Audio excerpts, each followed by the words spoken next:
lever nos voix. Alléluia. Te remercions, Seigneur, pour ce que tu as déjà fait parmi nous.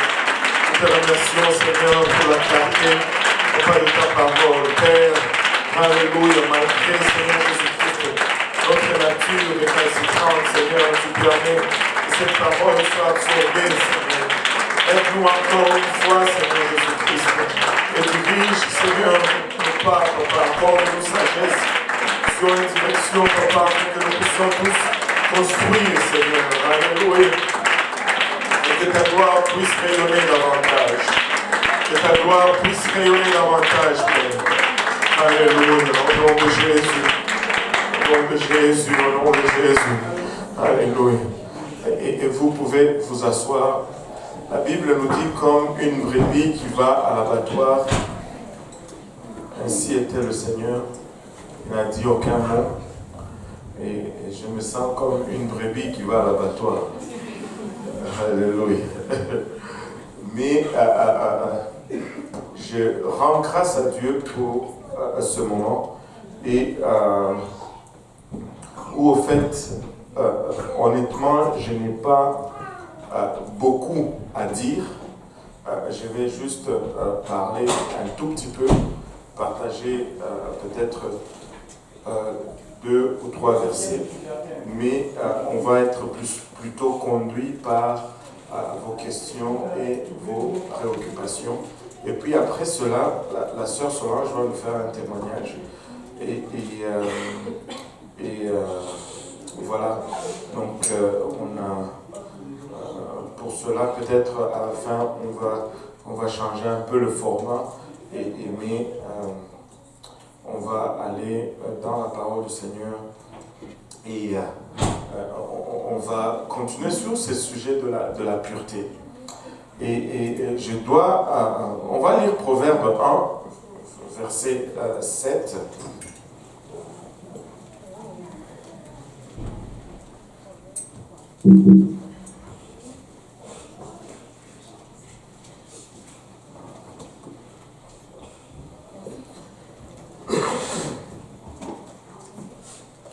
Proverbe 1, verset 7.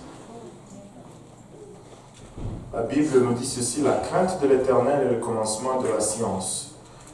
Certaines versions nous disent la crainte de l'Éternel est le commencement de la sagesse. Les insensés méprisent la sagesse et l'instruction.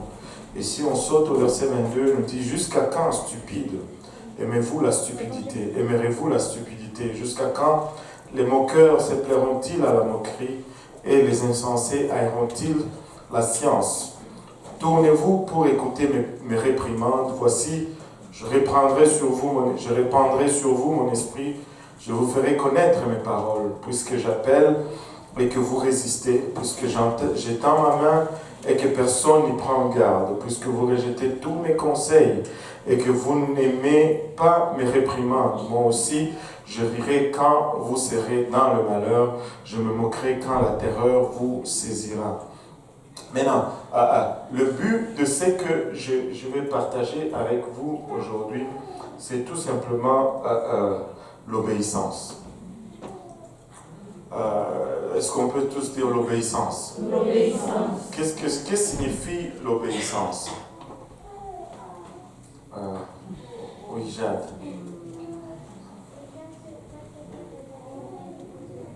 Quand quelqu'un te donne une règle, il faut que tu la fasses.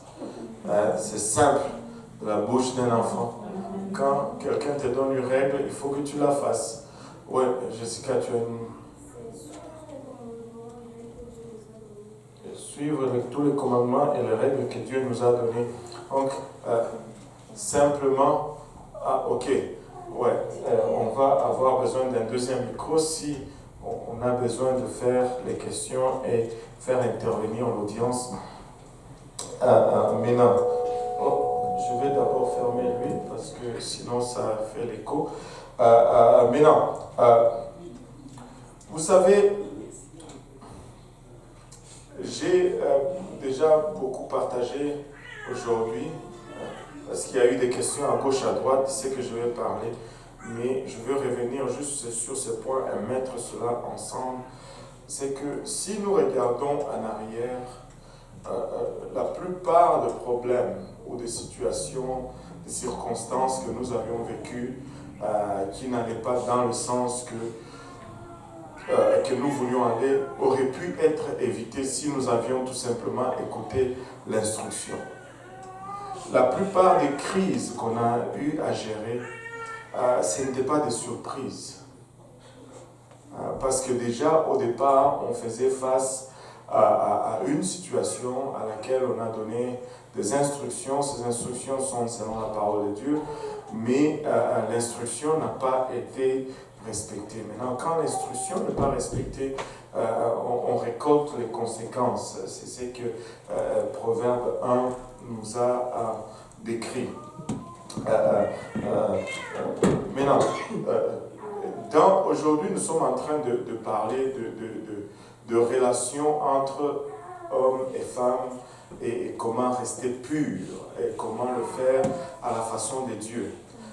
Dès le départ, je pense que cela a été souligné par notre conférencier, c'est que c'est Dieu qui a créé ces choses. C'est Dieu qui a créé la relation. En fait, la raison même que l'homme a été créé, c'est pour une relation. C'est pourquoi nous sommes constamment à la recherche d'une relation. Mais cette relation, si nous la faisons mal, comme avec toute autre chose que Dieu a créée, nous ne récoltons pas le bénéfice ou le profit de ces relations. Maintenant,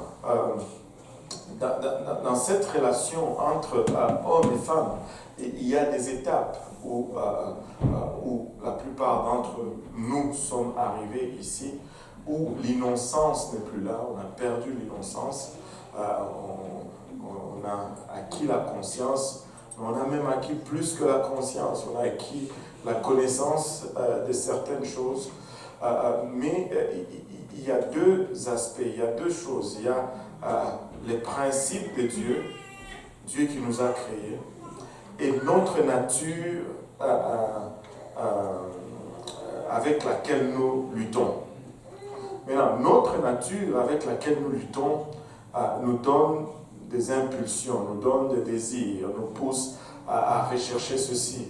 Mais la parole de Dieu nous donne des instructions pour que ces désirs ou ces impulsions soient rencontrés et que ça produise le bien au lieu de produire le mal. Maintenant, si, à cause de nos désirs, nous voulons altérer les instructions de Dieu, nous sommes perdus, il n'y a pas d'espoir. Ce que nous devons faire, c'est de reconnaître que nous avons un problème et que la parole de Dieu, telle qu'elle a été donnée, c'est elle qui nous guide pour éviter les catastrophes quand nous gérons les problèmes que nous avons. Et non changer la parole de Dieu pour rencontrer nos désirs ou rencontrer nos envies ou nos problèmes. Maintenant, là, je parle à une audience féminine. Il y a de ces choses, peu importe l'évolution de l'homme, qui ne changent pas. Et on appelle ces choses-là nature. Et Dieu nous a créés avec une nature. Et quand on commence à fonctionner hors de cette nature, on ne récolte pas de bons résultats. Et le problème de notre société, le majeur problème de notre société, c'est cela. Nous voulons fonctionner hors de notre nature. Et pour raccourcir, couper les flaflas et aller juste droit au but, dans notre nature, pour qu'il y ait une relation saine, la femme ne doit pas courir après cette relation. Amen. La femme n'est pas de nature, l'homme est de nature prédateur. L'homme est un chasseur. C'est lui qui va aller à la recherche, c'est lui qui va aller à la chasse. Mais la femme, elle est plutôt séductrice. Quand tu dis séduction, un des aspects de la séduction, c'est le fait de cacher. Il va attirer par la séduction. Mais si on veut changer cela, on tombe dans des problèmes. On tombe dans des problèmes. Donc, la première chose que je vais dire aux jeunes demoiselles, à toutes ces dames qui aspirent à un mari, première des choses retenues. Et le pasteur Lionel a vraiment tapé le clou dessus lorsqu'il a prêché dimanche. Lorsque Rebecca a vu Isaac, elle s'est voilée. Lorsqu'elle a vu Isaac, elle s'est voilée. C'est partout dans la parole de Dieu. Et même si nous retournons en arrière dans notre société, alors que les choses étaient un peu plus normales, alors que nous étions moins évolués, c'était très inapproprié. Et c'était vu comme une grande légèreté quand une femme fait des avances à un homme ouvertement. Ça ne se faisait pas. Peut-être vous êtes tous nés en 90 ou en 2000.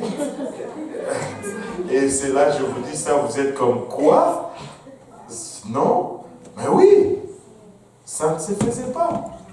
Allez parler à vos mères, elles vont vous dire, ça ne se faisait pas. C'était une honte. D'abord, même pour une femme d'avouer qu'elle aime quelqu'un, c'était une honte. C'est comme si elle se vendait à bas prix. Pas que c'est une honte qu'elle a honte, mais c'est comme elle se vend à bas prix. Parce que l'autre, il doit payer le prix pour l'avoir. Et en faisant ainsi, elle préserve le processus. Le prédicateur a sorti un verset hier qui nous a tous touchés ici. Il parlait de rapports sexuels, mais on peut appliquer cela aussi à ce. Il dit que même la prostituée, elle vend la sexualité. Mais si toi tu le donnes gratuitement, tu es pire que la prostituée. Tu vois, tu ne peux pas. L'homme, ça a été encore mentionné ici. Vous voyez tout ce qui a été dit. Tout se corrobore. C'était bien de faire venir quelqu'un d'ailleurs à qui on n'a rien dit, qui vous parle, et là vous vous rendez compte que, il n'y a pas autre chose. Il n'y a pas autre chose. Le pasteur n'est pas méchant. Amen. Amen. Oh. Ah. C'est comme ça. Et que l'homme est attiré par ce qu'il voit.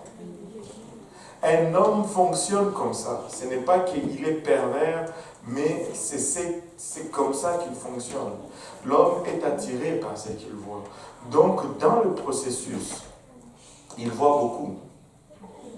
Et quand il voit, ça l'attire. Demain, il va voir autre chose, ça l'attire. Et la façon pour que tu l'aides à faire le tri là-dedans, pour qu'il voie la réalité, c'est que tu dises non. Parce que sinon, il ne va jamais, jamais, jamais amener ses sentiments à une profondeur où il s'engage. Et il arrive à une place où il désire payer le prix. Je vais te l'expliquer. Mettons que même si c'est lui l'homme de ta vie, ça encore une fois, ce sont des terminologies qui sont très trompeurs et qui mislead, comment on dit, qui induit en erreur énormément. L'homme de ma vie. Je cherche l'homme de ma vie. Ah, c'est lui l'homme de ma vie. Et lui l'homme. Attendez un peu. Vous n'avez jamais vu quelqu'un se marier et puis après 5 ans, la personne meurt et puis tu vas chercher encore un autre homme de ta vie. Ça veut dire que toi tu avais 2 hommes dans ta vie. Ou 3. C'est comme il faut y aller mollo là. Et il faut juste être honnête et regarder les choses du point de vue très simple de la parole de Dieu, et puis on regarde qu'est-ce que la parole de Dieu nous donne et qu'est-ce que nous sommes, comment nous opérons, et avoir un principe par lequel nous fonctionnons au lieu de changer de situation selon nos émotions ou nos sentiments, tu vois. Mais non, je disais, l'homme est attiré par ce qu'il voit. Mais non, dès qu'il voit, il commence à aimer ou à désirer. C'est primaire. Mais si tu lui dis non, il revient. Si ce sentiment est réellement de l'amour, ou la naissance de l'amour, quand tu lui dis non, il revient. Et puis, il dit non, c'est vraiment elle. Et il va revenir encore. Et là, c'est un deuxième effort, un troisième effort. Et c'est ce qui permet à l'homme de s'assurer lui-même, d'être convaincu lui-même. Parce que c'est très important que cet homme qui rentre dans cette relation soit convaincu lui-même que c'est vraiment ça.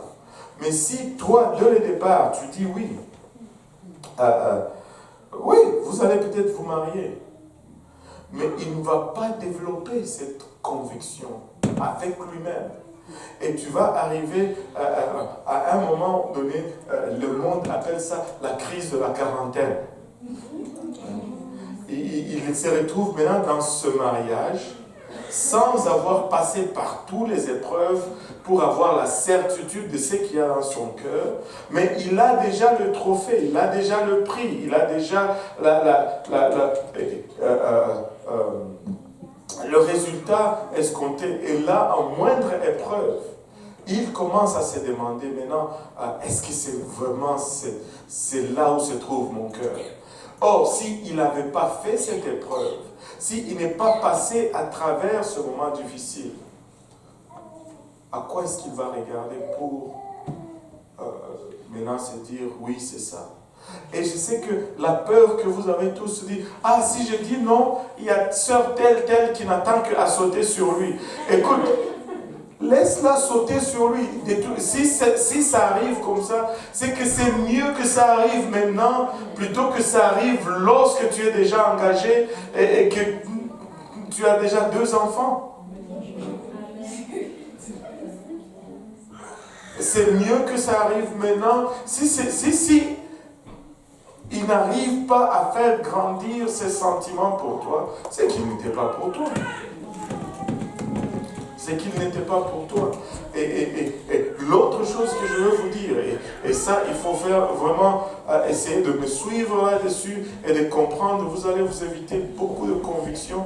Il y avait une question qui faisait allusion un peu à cela, quand on disait, est-ce que je dois attendre un go de la part de Dieu ou c'est l'homme lui-même qui va ou, premièrement, j'ai oublié de vous dire ceci. Proverbe 18, 22, on l'avait lu tout à l'heure. C'est lui qui trouve une femme. Ça, c'était pour dire, c'est l'homme qui part à la chasse. La Bible, nulle part dans la Bible, tu vas dire, c'est lui qui trouve un homme. C'est lui qui trouve un homme.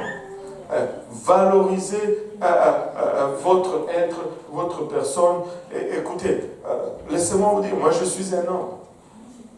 Je suis un homme. Et les hommes, ils vont vouloir cette femme-là, qui semble ne pas être intéressée par personne. C'est celle-là qu'ils vont vouloir. Mais si toi, c'est toujours, lui, les choses se savent. Même si tu les dis dans la cave ou dans une grotte, ça va se savoir, éventuellement. Et laissez-moi vous dire, nous savons tout. Nous savons tout. Nous savons tout. Vous savez, vous allez être surpris. Même celle que vous avez fait seule, si j'ai besoin de savoir et que tu vas venir me mentir là-dessus, Dieu me le dit avant que tu viennes me parler, en fait. Des fois, il me donne juste un rêve. Et dans le rêve, tu viens, tu me dis, et puis il me montre que, bon, voilà, il y a ça. Gloire à Dieu. Toujours gloire à Dieu. Mais non, le problème n'est pas là. Le problème, c'est qu'il faut que tu sois honnête. Parce que si tu viens, tu donnes une moitié de problème. Au mieux, on ne peut te donner qu'une moitié de solution. Et ça, c'est un principe qu'on a adopté. On ne va jamais te conseiller au-delà de ce que tu nous dis. Même si on le sait. Si tu as volé $100, tu viens, tu me dis, ah, j'ai volé $50, je vais te dire, va remettre le $50.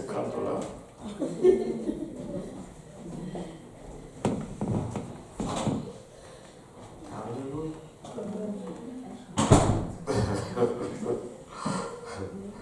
Tu vois un peu. Oh Seigneur.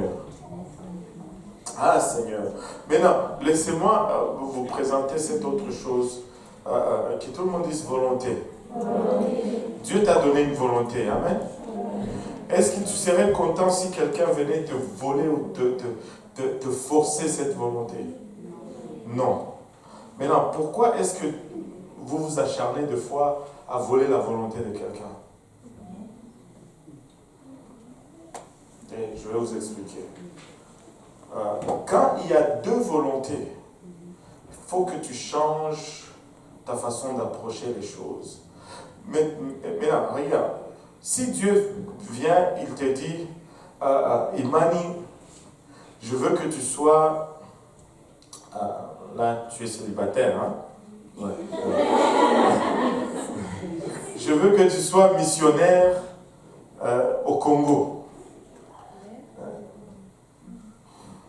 C'est toi, tu dis oui ou non. Il n'y a qu'une seule volonté d'impliquer là-dedans. Et la façon de prier n'est pas pareille. Tu vas prier, Seigneur, donne-moi la force, et je veux aller, je veux faire ta volonté, donne-moi la force, et tu soumets ta volonté à la volonté de Dieu. Amen. Maintenant, si c'est une question de mariage, ce n'est pas seulement ta volonté. Bon, attends, revenons encore à Imani. Maintenant, Imani, parce que son père vient du Congo, sa mère vient de la Zambie. Elle dit non, moi je veux être missionnaire en Zambie, pas au Congo. Elle dit je ne veux pas aller en Zambie. Si elle décide qu'elle va, je ne veux pas aller au Congo, si elle décide qu'elle va en Zambie, c'est elle seule que ça implique. Et ça peut arriver que, moi je préfère la Zambie, mais Dieu m'envoie au Congo. Avez-vous déjà vécu quelque chose comme ça? Oh, allô? Maintenant, une seule volonté qui est là. Mais quand il est question de mariage, ce n'est pas juste ta volonté. Ce n'est pas parce que j'aime quelqu'un qu'il est obligé de m'épouser. Allô? Il a aussi une volonté. Et si lui, il aime quelqu'un d'autre, parce que moi je l'aime, il est obligé de m'épouser.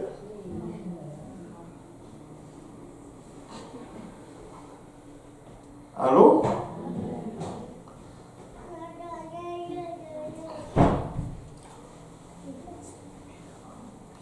C'est la première des choses que l'on doit établir.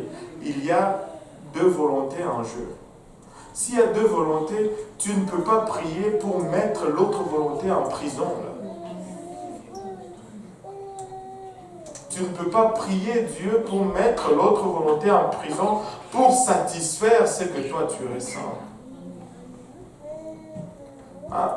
Alors, donc, il y a une façon de prier par rapport à cela.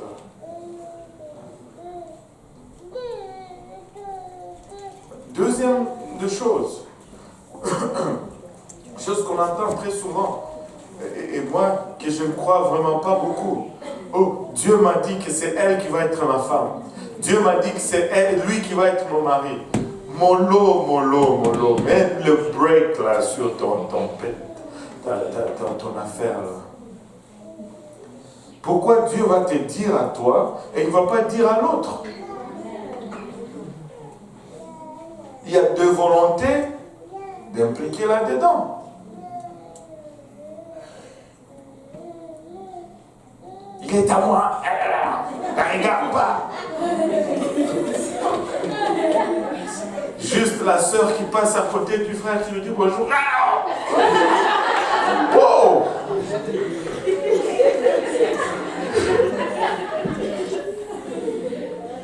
Laisse-moi te poser une question. Est-ce que c'est vraiment Dieu qui t'a dit? Si c'est Dieu qui t'a dit, tu devrais un peu avoir confiance en toi-même. Tu devais même, juste même ne rien faire parce que c'est Dieu qui l'a dit. Tu ne fais rien.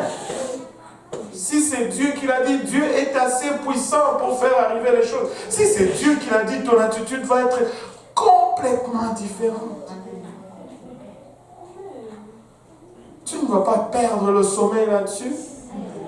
Même si je crois que ce n'est pas vrai, mais j'utilise juste ton argument pour te faire réfléchir un peu là.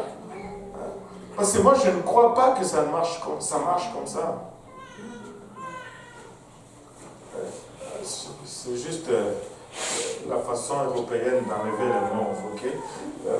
Chez nous, dans le temps, on faisait juste avec la bouche.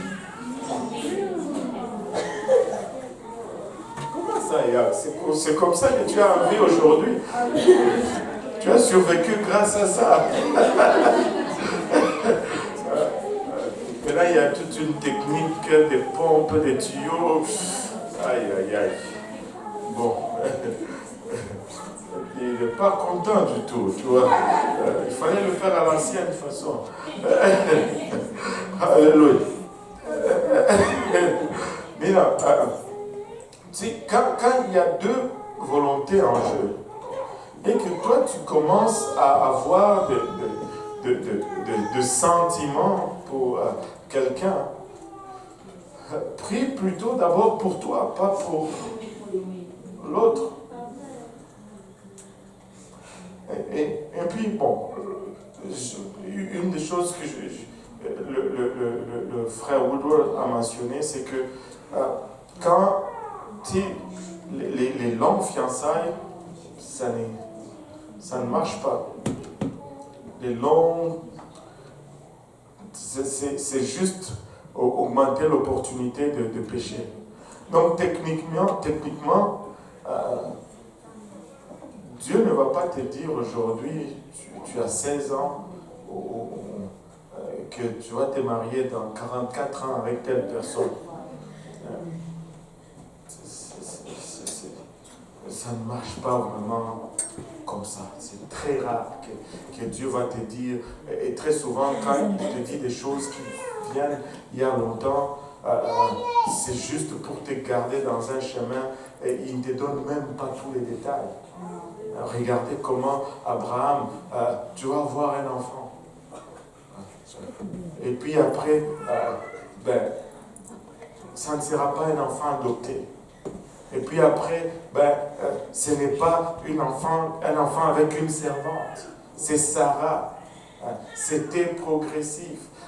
Ce n'était pas ton peuple sera esclave. Il ne savait même pas comment, ni où, ni... Mais à nous, Dieu va nous donner des fois même la robe de mariage, et le costume que l'homme va porter, et tous ces détails. Waouh, c'est différent. Et tout ça doit arriver genre dans 44 ans. Toi, tu es encore ici aujourd'hui. Wow, ça prête à confusion. Et quand c'est comme ça, ce n'est pas ce que Dieu fait d'habitude. Ce n'est pas ce que Dieu fait d'habitude. Maintenant, il y a tellement plein de choses que Dieu nous demande de faire que nous ne faisons pas. Il y a plein de choses que Dieu va dire, nous montre clairement sa volonté. Mais il faut qu'on se batte bec et ongle pour le faire. Mais quand vient le mariage, c'est seulement notre désir qu'on veut projeter sur Dieu, tu vois. Mais on peut pointer à beaucoup de choses que Dieu nous a dit, ça c'est bon pour toi, mais tu voulais faire autre chose. Écoutez, moi je peux vous dire moi-même, à un moment donné, je voulais acheter une voiture. Dieu m'a dit, c'est ça la voiture que tu as besoin, tu dois acheter. Mais moi je voulais une autre voiture. Je voulais une autre voiture. Et vous savez quoi? J'ai acheté l'autre voiture. Et ça a été un problème tout le long pour moi. Donc, quand on dit, oh, Dieu m'a montré que c'est lui qui va être mon mari, oh, je suis en amour. Waouh! Pourquoi seulement ça? Et toutes les autres choses que Dieu t'a montrées, il fallait qu'on se batte pour que tu les acceptes et que tu les suives. Mais quand vient le temps du mari, bam, c'est lui que Dieu t'a montré. Et puis c'est lui que... Et là, tu es prêt à te crucifier pour faire la volonté de Dieu. Wow! Il y a un changement dans le schéma, un peu dans la façon de faire, et ce n'est pas... Le principe n'est pas respecté là-dedans. Le principe n'est pas respecté là-dedans. Très souvent, même ce que Dieu va nous dire, c'est ça, notre cœur ne va même pas être là. Mais ce n'est qu'après épreuve qu'on va commencer à voir « waouh !» et on va même commencer à prendre plaisir dans les voies de Dieu. Donc la solution, c'est prie. Ne prends pas quelqu'un en prison, ne prends pas quelqu'un en otage, mais prie. Mais ne prie pas, oh Seigneur, moi c'est Imani que je veux. Seigneur, Imani. Non, non, non. Prie que Dieu te montre sa volonté. C'est ma nièce. Prie que Dieu te montre sa volonté. C'est le désir de Dieu et c'est le désir du pasteur pour que nos filles se marient et qu'elles fondent famille de la bonne façon. Il n'y a rien qui me rend aussi heureux que de célébrer un mariage. Mais je ne veux pas célébrer des catastrophes. C'est comme s'il n'y a aucun plaisir de célébrer un mariage aujourd'hui et d'être pris à faire des conseils matrimoniaux jour après jour, après jour, après jour, parce qu'on a basé nos décisions juste sur nos sentiments et non sur la parole de Dieu. Je ne veux pas exclure les sentiments. On doit aimer la personne qu'on va épouser. Mais écoute, si on marche dans le voie de Dieu, Dieu lui-même est amour. Il va générer cet amour que tu n'arrives même pas à comprendre. Et je peux vous donner l'histoire d'une dame qui... je parle trop. L'histoire d'une dame, ça c'est mon frère. Ça c'est une histoire vraie qui est arrivée en Zambie, à l'église où mon frère allait. Une dame qui est devenue fiancée à cet homme qui habitait en Afrique du Sud. Elle habitait en Zambie. Ils ont commencé à correspondre et tout. Et c'était ok. C'était l'amour fou et tout. Ils ne s'étaient jamais vraiment rencontrés. Et là, mais quand l'homme envoyait ses photos, c'était juste de moitié de photos. Jamais l'homme debout. Vous riez, mais c'est vrai. Et là, même à un moment donné, quelqu'un a fait cette blague. Il dit, ma soeur, toi tu as vu ces photos, peut-être qu'il est boiteux. Et là, il disait, elle dit, ah non, tu sais, moi Dieu m'a dit. Okay. Bon. Et le jour est arrivé. Un jour, la sœur vient en pleurant, elle va voir mes frères, mon frère Mutombo et l'autre qui est chez nous, David, va voir mes frères, elle pleurait. Elle dit, mais qu'est-ce qu'il y a? On t'a annoncé la mort de quelqu'un ou quoi? Non, c'est le fiancé qui est venu. Il dit, mais il est venu, mais qu'est-ce qu'on devait se réjouir. Il est arrivé et il boitait sévèrement d'une jambe. Et elle a pleuré, elle a pleuré, elle a pleuré. Et mes frères lui ont dit ce conseil. Il dit, est-ce que dès le départ, tu as aimé cet homme? Oui. Est-ce que tu as prié? Tu sens que c'est de Dieu? Oui. Ok, alors, épouse-le. Et vous savez, cette femme aujourd'hui, c'est la femme la plus heureuse avec son mari. Elle aime son mari, elle vit avec son mari. Ils ont, je ne sais plus, 3 ou 4 enfants. Elle vit une vie heureuse. Elle vit une vie heureuse. Elle pensait, et puis quand elle a vu que ça ne convenait pas à ses standards, elle a dit, wow! Bon, c'est mollo là. Tu sais, on ne peut pas juste mettre une croix sur nos désirs et dire, ah, c'est la volonté de Dieu. Dieu m'a dit, non, non, non, non. C'est parce que tu l'aimes. C'est parce que toi tu veux. Mais maintenant, il faut savoir si lui veut, parce qu'on ne veut pas garder quelqu'un en prison. Tout comme toi tu dis, bon, moi je vais faire cet exemple encore. Bon, mettons Iman.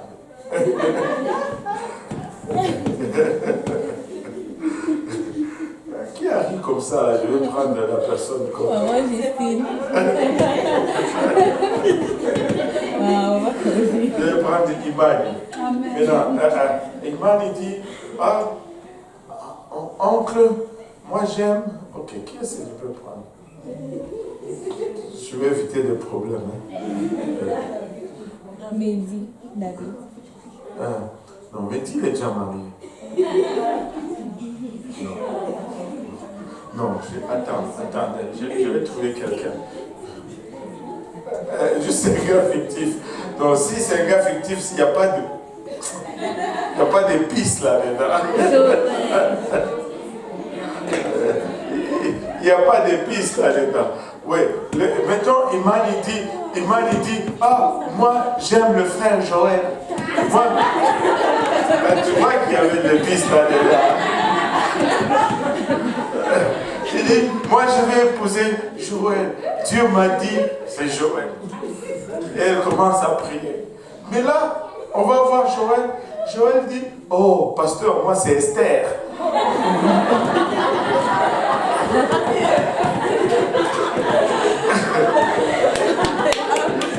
Et là, Esther, elle dit, moi Joël, chien.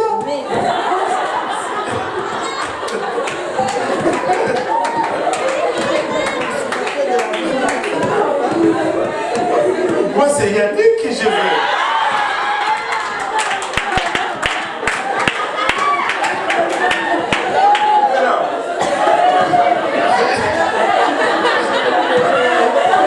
Regardez un peu la situation.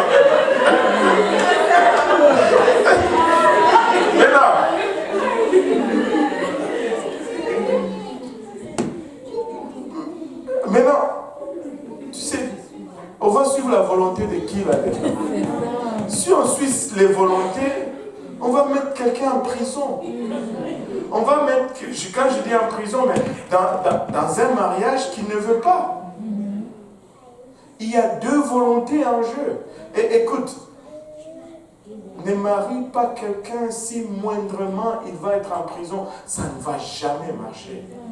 C'est pourquoi garde-toi, ma soeur, tiens-toi. Et encore, si le frère Serge était là, il allait le dire bien de la bonne façon. Si tu ressens quelque chose pour quelqu'un, fuis! Fuis-le! Fuis-le! Ne lui parle pas, ne cherche pas à être associé à ce qu'il fait.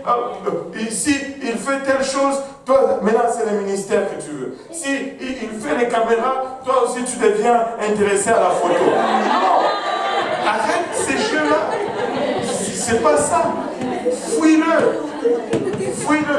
Tout ce temps, la photo ne te sert à rien. Fuis-le. Fuis-le. On voit tous ces jeux. On le voit. Si je le dis, c'est parce que c'est une réalité. Là, vous venez, oh pasteur, je sens que Dieu m'appelle à ces minutes. Vous pensez que nous sommes stupides? Nous ne sommes pas stupides. Nous ne sommes pas stupides. Nous voyons que vous voyez ça.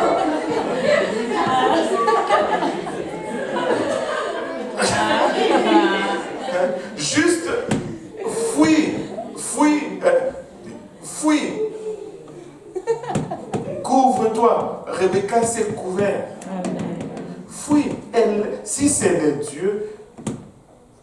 pas confiance en Dieu. Laisse Dieu faire. Laisse Dieu faire. Laisse Dieu faire. Et si c'est de Dieu, ça va arriver. Si c'est vraiment Dieu qui te l'a dit, Dieu n'est pas menteur. Alors ne t'inquiète pas. Marche avec Dieu, consacre-toi, va au puits, fais le travail de Dieu. Écoutez, je veux le dire.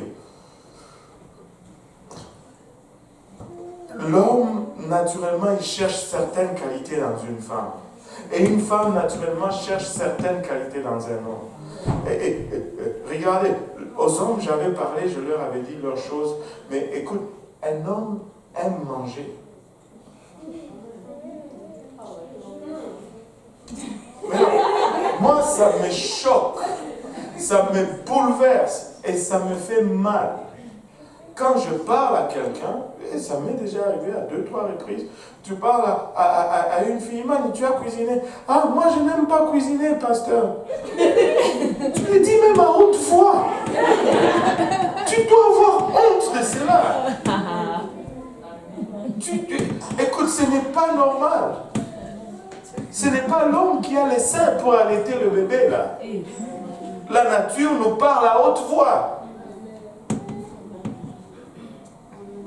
La nature nous parle à haute voix. Oh non, moi je veux seulement aller travailler dehors. Écoute, Dieu a dit à l'homme, tu mangeras à la sueur de ton front. Il n'a pas dit ça à la femme. Il n'a pas dit ça à la femme. C'est comme, wow. Ouais, je ne dis pas que tu restes à la maison, tu ne fais rien. Mais écoute, on doit garder les choses à leur place. Je ne dis pas que l'homme ne doit plus cuisiner. Moi, je cuisine de temps en temps à la maison. Et il y a un moment où je cuisinais même beaucoup.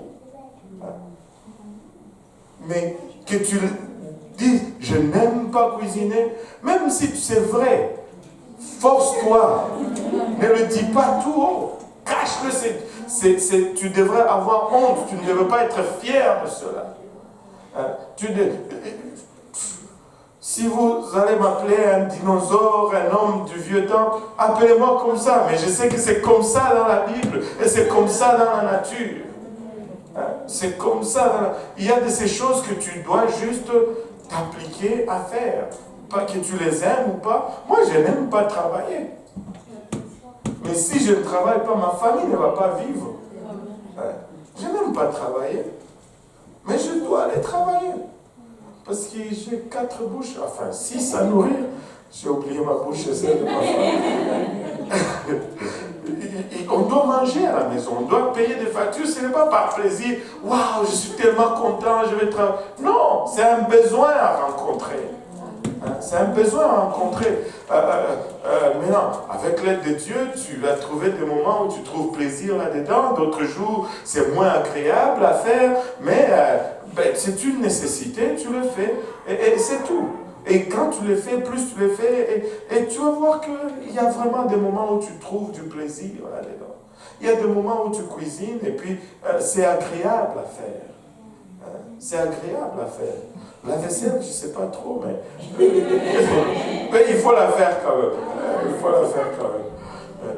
Mais donc, il faut que nous fassions attention. C'est comme si quelqu'un qui... Tu sais, toi, tu épouserais un homme qui dirait, ah, moi, je ne travaille pas parce que je n'aime pas travailler. Tu vas dire non. Parce que tu vas dire, mais c'est quoi ça? Comment on va vivre?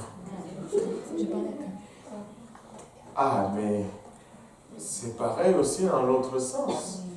Pourquoi lui, il épouserait une femme qui dit, moi, je n'aime pas cuisiner. Elle dit, mais comment on va faire pour manger? Toi, tu vas dire, mais toi, cuisine. Mais lui aussi, s'il ne peut pas travailler, tu vas te dire, toi, va travailler. Alors, donc, ne soyons pas trop modernes. La modernité n'est pas toujours la vérité. L'émancipation n'est pas toujours ce qui convient. Regardez notre société où ça nous a amené. Si c'était vraiment la bonne chose à faire, on aurait moins de divorces, on aurait moins de crimes, on aurait moins de tout ceci, on aurait moins de tout cela. Mais nos sociétés ne sont pas mieux là pour avoir adopté ces genres ou ce style de vie. Nos sociétés s'en trouvent encore plus mal. Je suis peut-être vieux jeu, mais je vous dis, ça fonctionne. Ça fonctionne. Donc, regardez, une fille, une dame, je ne connais plus les termes, mais moi je trouve beaucoup de respect dans cela. Une demoiselle, elle doit savoir comment se tenir, elle doit être réservée, elle doit éviter certaines légèretés. Si quelqu'un va avoir son cœur, il doit le mériter. Il doit le mériter. Et il ne va pas juste le donner comme ça. Il doit le mériter. Il faut qu'il paye un prix. Et ça fait partie du processus pour que lui-même soit rassuré de ce qu'il ressent, de la réalité, en fait, de sentiments qu'il a. Sinon, tu fausses le processus et ça n'aide personne. Ça n'aide personne. Si tu veux tellement, ou tu veux vraiment suivre la volonté de Dieu, c'est juste laisse ça entre les mains de Dieu et laisse-lui faire, et il va faire de la bonne façon. De la bonne façon. Et les filles qui vont à l'église, les filles qui prient, les filles qui travaillent à l'église, trouvent toujours un bon mari qui va prendre soin d'elles, qui va les aimer, qui va être prêt à mourir pour elles. Et bien sûr, bon, là je parle à vous, cela ne veut pas dire que je donne une passe aux hommes. Je leur ai déjà, j'ai été plus dur avec les hommes que ce que je suis avec vous là. Je suis très doux. Je suis très doux.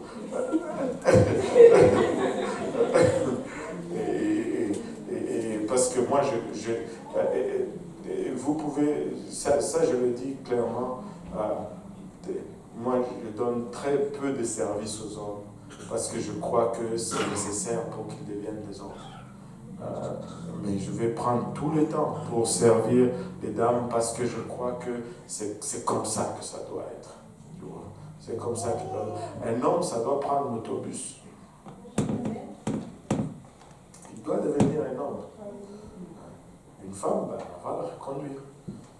C'est aussi simple que ça. Mais écoutez, si vous écoutez les conseils qu'on vous donne, s'il y a quelqu'un qui est déjà venu me voir dans le bureau et que je lui dise que non, ça c'est pas ton mari, qu'il lève la main. Je ne me suis jamais opposé à quelconque mariage. Mais je sais quand c'est le moment et quand ce n'est pas le moment. Le choix, tu vas choisir. C'est toi qui vas vivre avec cet homme. Moi, j'ai ma maison à vivre, j'ai ma femme à dealer avec. Et tu vas faire ton choix. Ce n'est pas le pasteur qui va faire. On ne fait pas de matchmaking ici. Là. On n'est pas une agence de rencontre. Tu vas faire ton choix et tu vas vivre avec les conséquences de ton choix. Mais nous sommes très stricts sur le processus. Et le processus qu'on vous donne, ce n'est pas pour vous empêcher. Et il faut ôter cela de la tête. Je n'ai aucun gain à ce que tu ne te maries pas. Je ne gagne rien. Au contraire, quand les gens commencent à se marier, l'église grandit. Même les gens du dehors viennent. Et que si tu vas dans cette église, éventuellement tu vas te marier. Mais il y a le processus. Tu viens me voir, oh le mariage, tu sais, tu n'as même pas encore commencé le cégep. Bien sûr, je vais dire non, ce n'est pas le moment. Et plus le moment est long, plus je vais même questionner la pertinence de la personne avec qui je viens. Parce qu'avec le temps, les choses changent.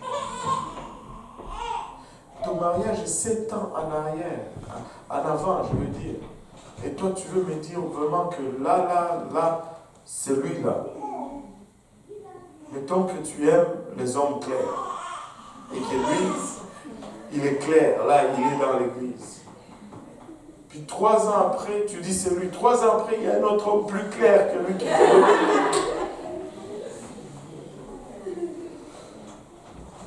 Si, pourquoi décider de cela alors qu'on a tout ce temps? Pourquoi c'est lié? Et l'autre chose aussi, c'est quand on commence à le dire à tout le monde. Ah, tu sais, Steiner, moi, c'est Yannick. Ah, tu sais, moi, c'est Joël. Ah, moi, en tout cas. Et là, tu te lis toi-même dans cette affaire. Et quand on vous dit, ne dites pas, parce que c'est arrivé déjà que, après un bout, on se rend compte que c'est pas ça. Et toi, tu as déjà déclaré. Maintenant, les autres qui devaient te regarder commencent à être... Et puis demain, c'est quelqu'un d'autre. Et puis, si ça n'aboutit pas, ton dossier s'épaissit. Et plus le dossier est épais, plus ça devient difficile à classer quelque part. Non, n'en parle pas.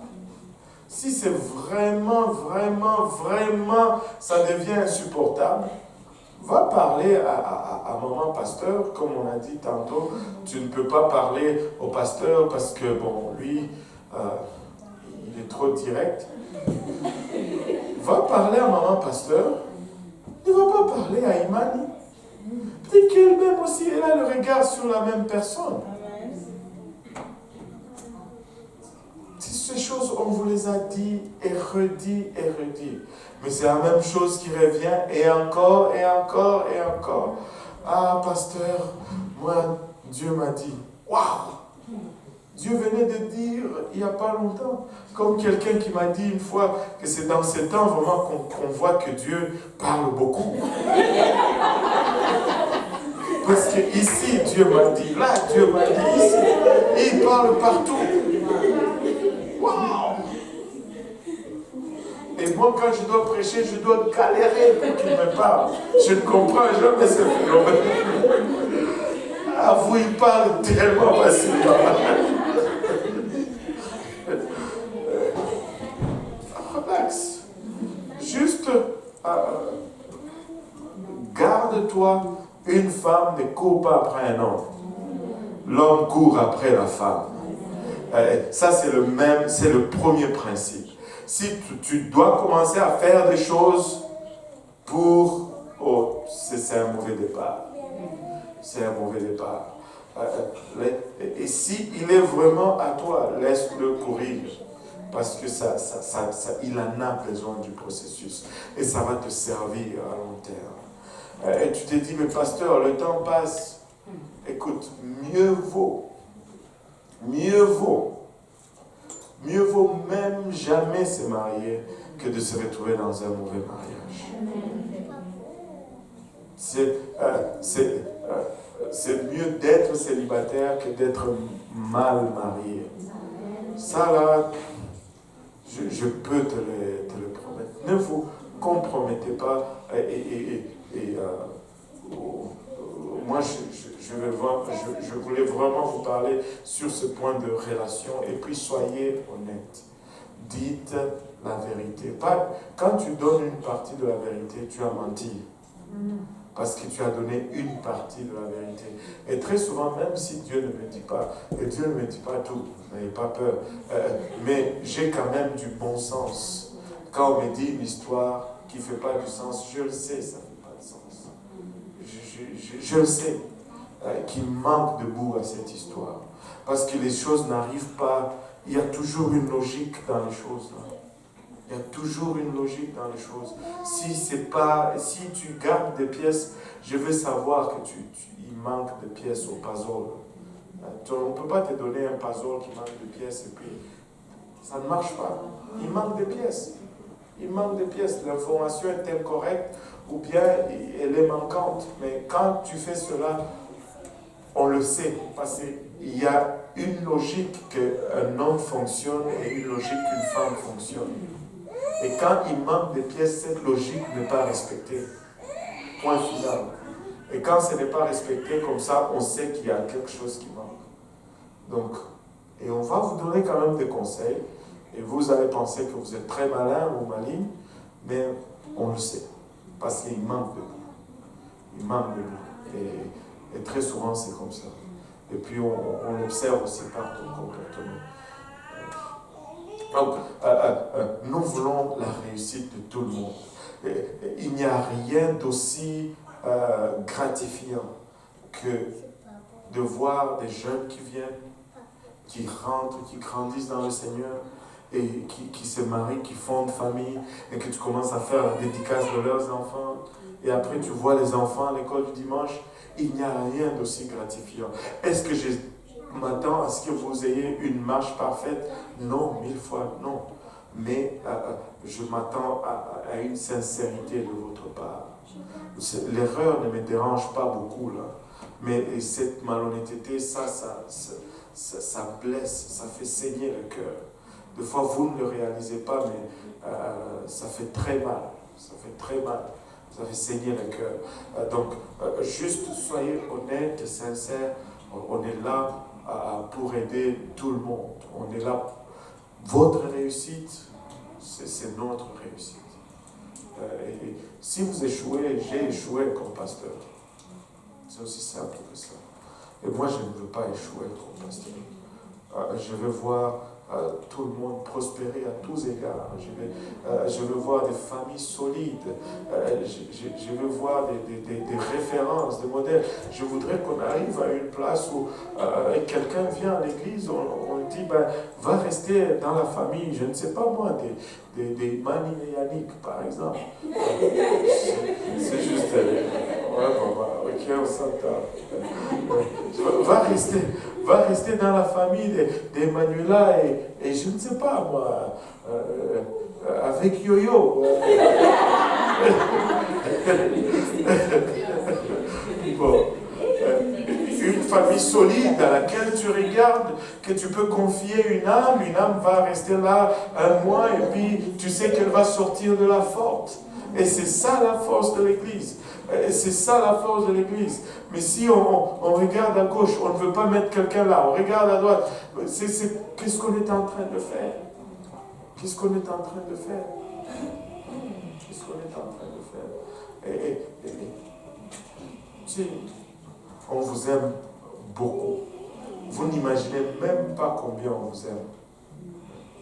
Des fois, on s'assoit avec le pasteur Serge, plus avec le pasteur Serge, les autres pasteurs sont un peu encore jeunes, ils sont en train d'être formés, mais des fois on s'assoit avec le pasteur Serge, on regarde telle personne, on regarde telle personne. Des fois on pleure littéralement, des fois on se réjouit littéralement, mais on veut vous voir réussir.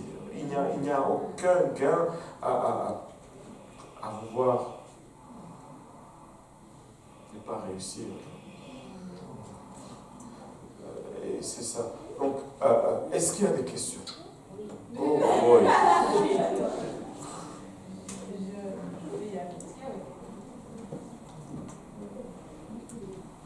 Pour le besoin de...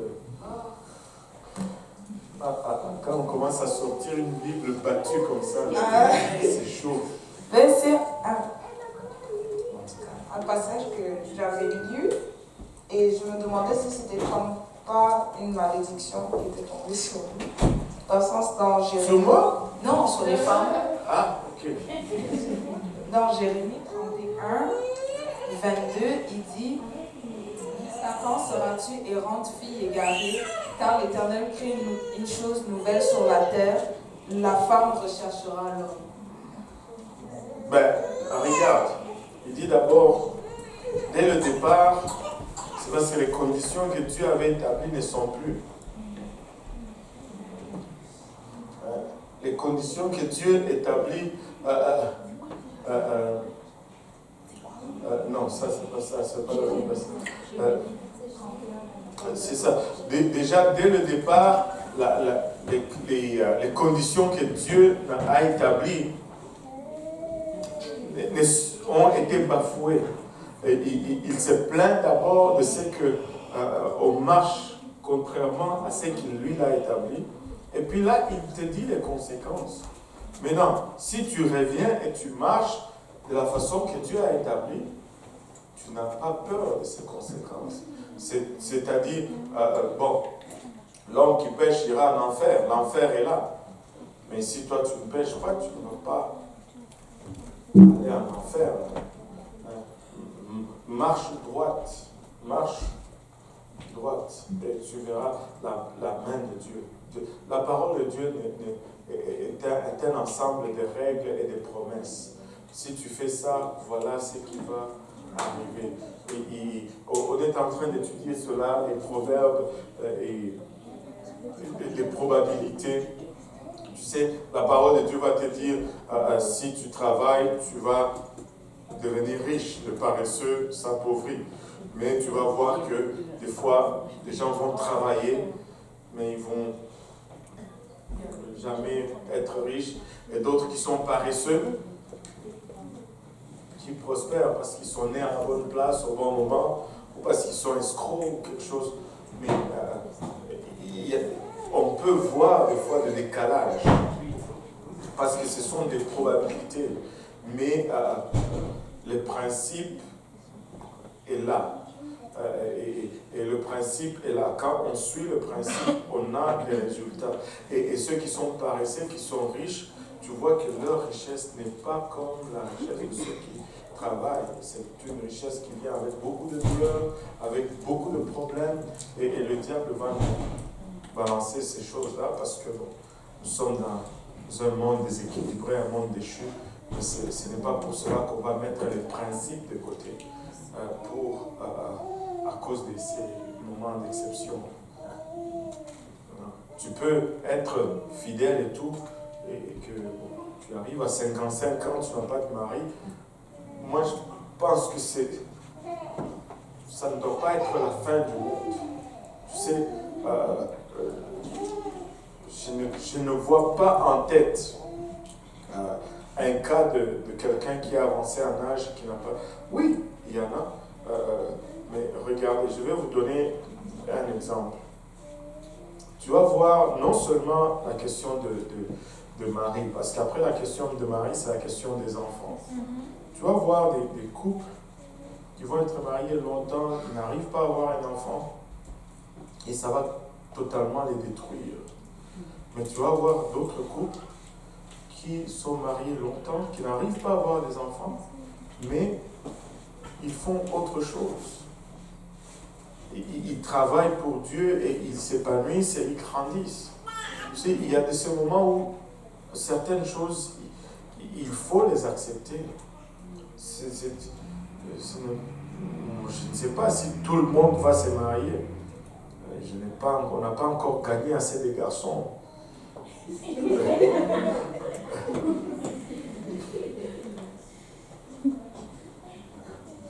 Mais on peut vivre, on peut faire autre chose, on peut être très épanoui même sans être marié. Mais si on doit être marié, Dieu va donner quelqu'un pour être marié. Et il ne faut pas s'apitoyer sur son sort. Il ne faut pas générer des stress et des soucis qu'on n'a pas besoin. Et après, c'est des choses qui sont comme ça, là. Ouais, il y avait une autre question. Ouais, attends, il y avait... On va faire le tour, là. Il y avait ici la sœur de Gaulle qui... Hein? Elle parle français.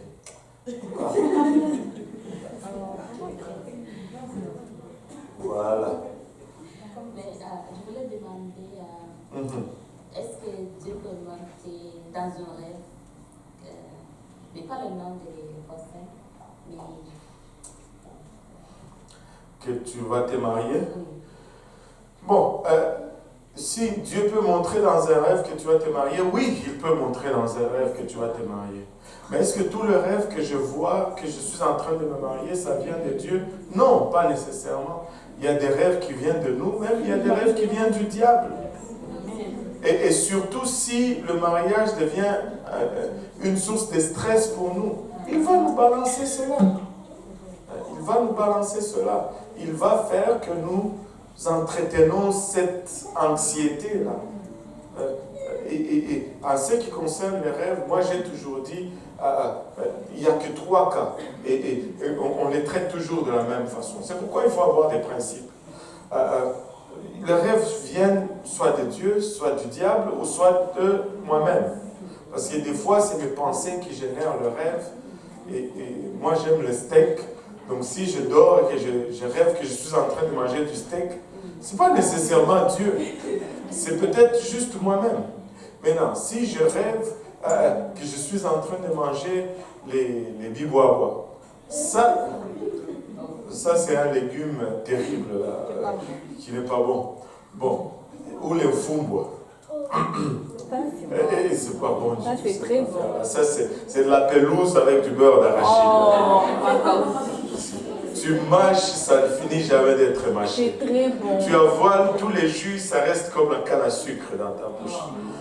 C'est ça. Moi, je n'arrive pas à manger cette affaire. Anyway, bon, les autres, vous voyez, il y a des volontés différentes. Amen. On ne veut pas mettre une volonté en prison. Mais moi, je dis ici, si moi je rêve, si je suis en train de manger du fumbo ou du boubouaba, ben je vais questionner ça parce que c'est une torture pour moi. Bon, des fois, le rêve vient de Dieu. Et si le rêve vient de Dieu, je n'ai pas à m'inquiéter. Je sais que Dieu qui me l'a donné, il est grand et puissant pour le faire arriver.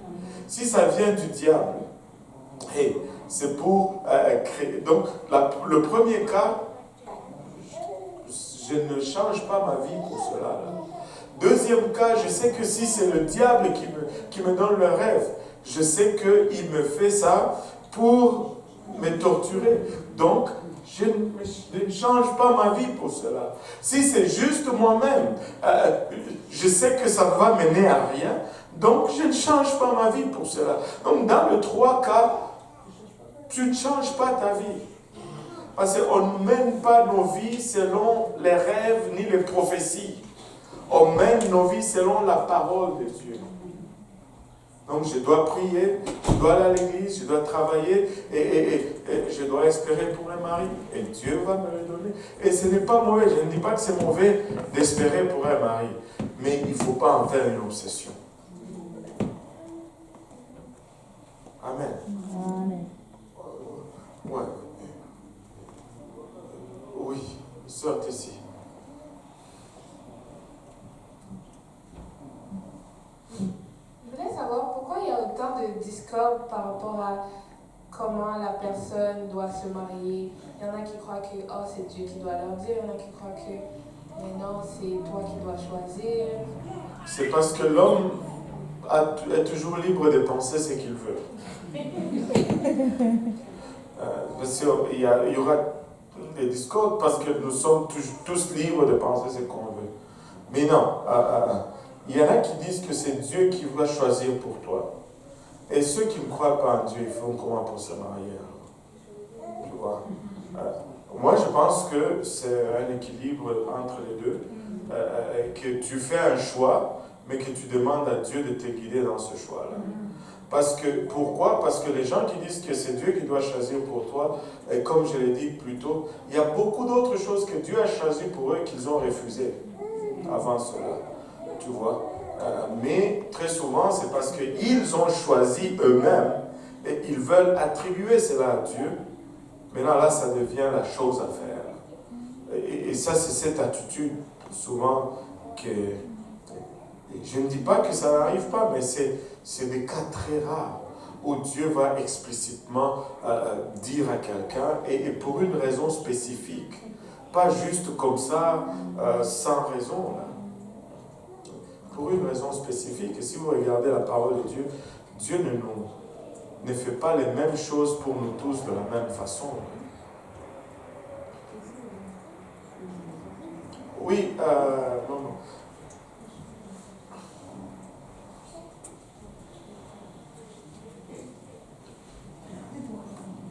Ma question, c'est parce que la question que je posais, c'est par rapport au mariage. Si ça fait longtemps que quelqu'un est marié, puis qu'elle est divorcée, est-ce qu'elle a le droit de se remarier après? Mais si ça fait longtemps qu'elle est mariée, puis c'est ça qu'elle n'a jamais, que son mari est-il qu'il a demandé le divorce, mais est-ce qu'elle a le droit de se remarier? Oui, ça dépend toujours. D'abord, il y a plusieurs facteurs qu'on doit considérer. Le premier facteur, c'est l'adultère. Est-ce qu'il y a eu adultère? Est-ce que le mari a commis adultère? Si le mari a commis adultère, que ce soit avant le divorce ou après le divorce, elle peut se remarier. Elle peut se remarier. Maintenant, la question, ce n'est vraiment pas une question de temps, c'est une question de raison et de quand. Maintenant, l'autre chose que nous, on prêche, c'est que, si, mettons, je vais utiliser un cas extrême pour montrer le principe. Si j'étais un criminel, j'ai tué quelqu'un avant de venir à Dieu, et je viens, je me fais baptiser, je reçois le Saint-Esprit. Est-ce que Dieu a pardonné ce péché? Allô? Ouais. Alléluia. Maintenant, la même chose, si je m'étais marié, que je me suis divorcé avant de venir à Dieu, et que maintenant je viens, je me fais baptiser, je reçois le don du Saint-Esprit, est-ce que je reste lié par ce divorce? Non, parce que je suis une nouvelle créature. Toute chose devient nouvelle. Maintenant, est-ce que j'étais déjà en Christ en ce moment-là ou pas? Ça, c'est une des choses. Est-ce que est-ce que la personne a commis l'adultère? C'est seulement en cas d'adultère, autrement pour les chrétiens, que quelqu'un a le droit de se remarier. En fait. Ce sont les deux seuls cas où je vois bibliquement que quelqu'un peut se remarier. Mais hors de cela, il n'y en a pas. Parce que ce qui scelle le lien du mariage, c'est l'acte sexuel. Et c'est la performance de cet acte en dehors du mariage qui brise le premier lien, donc qui te permet de te remarier. Il y avait une autre question?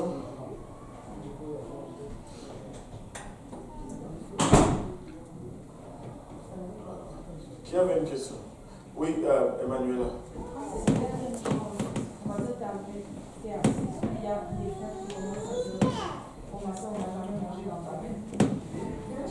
un peu bizarre. Est-ce que. Parce que vous avez dit les hommes aiment manger. Et là, tu es au milieu des frères et ils disent: oh, ma soeur, on n'a jamais mangé dans ta main. Dans le sens que. Est-ce que c'est bizarre de parler? Ça,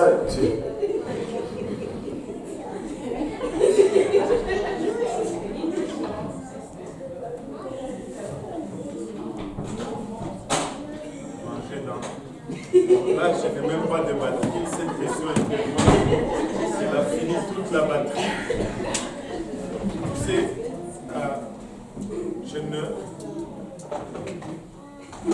des fois, c'est comme les hommes sont. Des fois, je ne sais pas comment dire ça. Je vais être gentil quand même. Il ne faut pas accepter toutes sortes de stupidités. Et ça, c'est une autre chose qui n'a pas peut-être rapport à voir avec ça. Des fois, vous vous asseyez et vous écoutez des stupidités que vous n'avez pas besoin. En tout cas, je ne sais pas, mais des fois, il faut savoir remettre quelqu'un à sa place. Des fois, il faut savoir remettre quelqu'un à sa place. Ce n'est pas parce qu'on est frère et sœur que manger dans ma main, ça n'a même pas une bonne connotation en fait. Ça n'a même pas une bonne connotation, c'est très mal approprié. Et moi, des gens comme ça, si j'étais une fille, ils n'allaient pas me parler deux fois. Ils n'allaient pas me parler deux fois, c'est clair. C'est clair. Non, j'accepte pas certaines stupidités, là. Ça, c'est vraiment des stupidités. Et si tu es un homme sérieux, tu veux te marier, approche. Oh, une chose que j'avais oublié de parler. J'espérais tellement que le pasteur Mathieu, juste j'y arrive, le pasteur Mathieu allait le souligner, mais je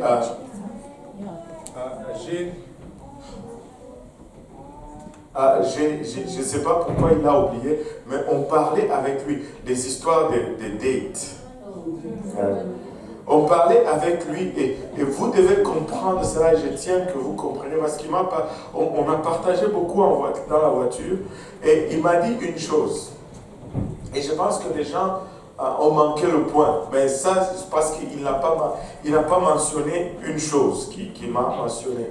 Il m'a dit ceci, quand il était jeune, son père lui disait toujours il faut avoir beaucoup de dettes, il faut avoir beaucoup de dettes, il faut avoir beaucoup de dettes, il faut, ne t'engage pas tout de suite, il faut faire beaucoup de dettes. Et là, il dit, mais c'était la chose la plus bizarre qu'un père puisse dire à son fils. Mais après, son père lui a expliqué que il ne faut pas faire le dette comme le monde le fait. Et il a dit ceci, quand tu vas dans ce que le monde appelle date, il est là lui-même. Il ne faut pas s'isoler, il ne faut pas faire ça exclusif, il ne faut pas vous amener dans une place où il y a des électricités qui commencent à naître entre vous. Ce n'est pas ça le date. Il dit, et même quand tu vas dans une date comme ça, tu n'apprends presque rien de la personne. Il dit, quand il y a une activité, on va jouer au tennis, va là-bas. C'est là que tu vois comment la personne interagit avec les autres. Quand il y a un jeu de société, chilling, je ne sais pas, va là-bas. C'est là que tu vas apprendre à observer l'autre. Les dettes exclusives, ça ne produit rien que la sensualité. Et je dis, mais alléluia, on a tout ça ici.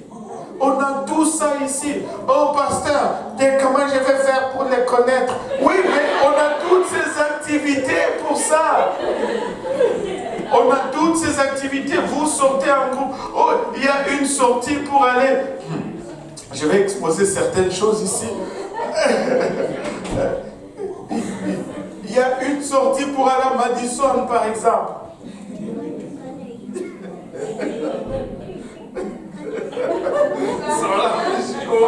Comme ça. C'est là que tu observes. Qu'est-ce que tu vas apprendre la personne si vous êtes en train de manger? Oh, tes yeux sont belles. Oh, tes yeux. Oh, tes paupières. Oh, oh, ses cheveux. Peu importe. Vous comprenez? Tu apprends rien. Tu apprends rien.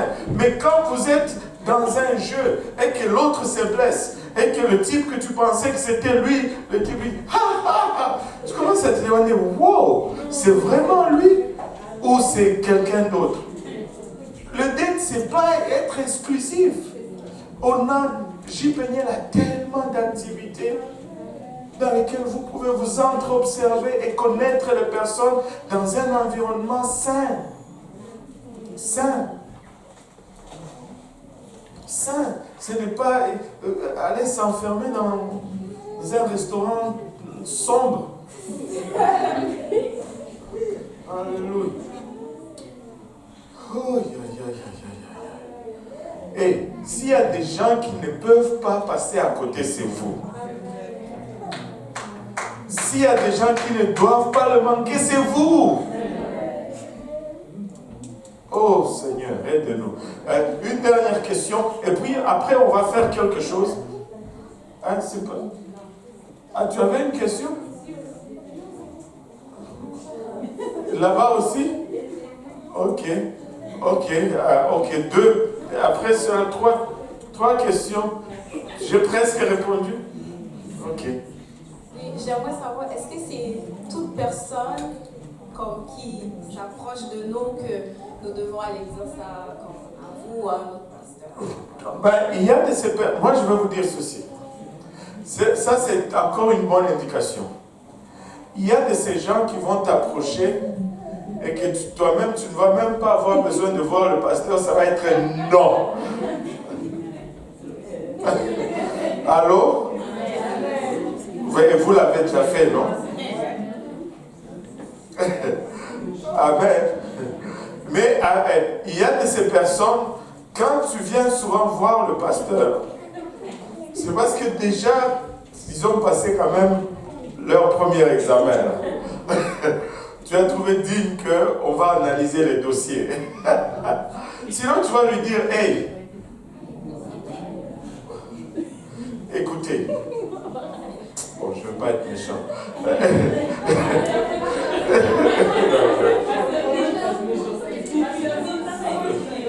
Je ne veux pas être méchant. Non. Écoutez, toute personne est digne de considération. Amen. Toute personne est digne de respect. Amen. Amen. Tu peux dire non à quelqu'un de façon respectueuse et non comme moi, lui. Yeah! Jamais. Waouh! C'est l'enfant de quelqu'un aussi.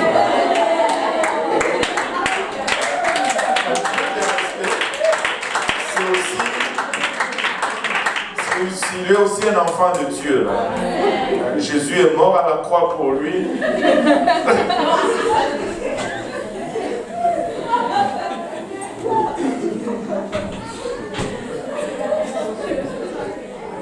Ouais, tu peux juste dire non, que bon, moi c'est non, et puis ça finit là. Tu n'as pas besoin de casser, de tuer, de le couper à morceaux. Bon, c'est pas gentil. Il ne faut pas faire des choses comme ça. Les chrétiens ne font pas des choses comme ça. Amen. Alléluia. Et voilà. Oui, j'aimerais savoir combien de fois devons-nous dire non. Bon. Il n'y a pas un nombre exact de fois à dire non. Tu sais que tu peux arriver jusque... Tu peux arriver jusque... Le seul moment où tu dis oui, c'est quand tu dis oui, je le veux.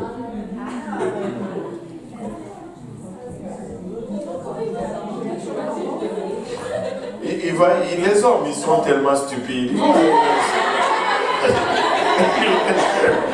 Anyway, c'est pas ça. Pas ça.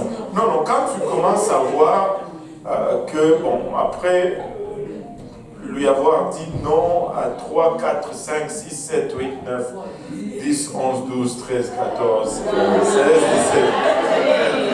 17.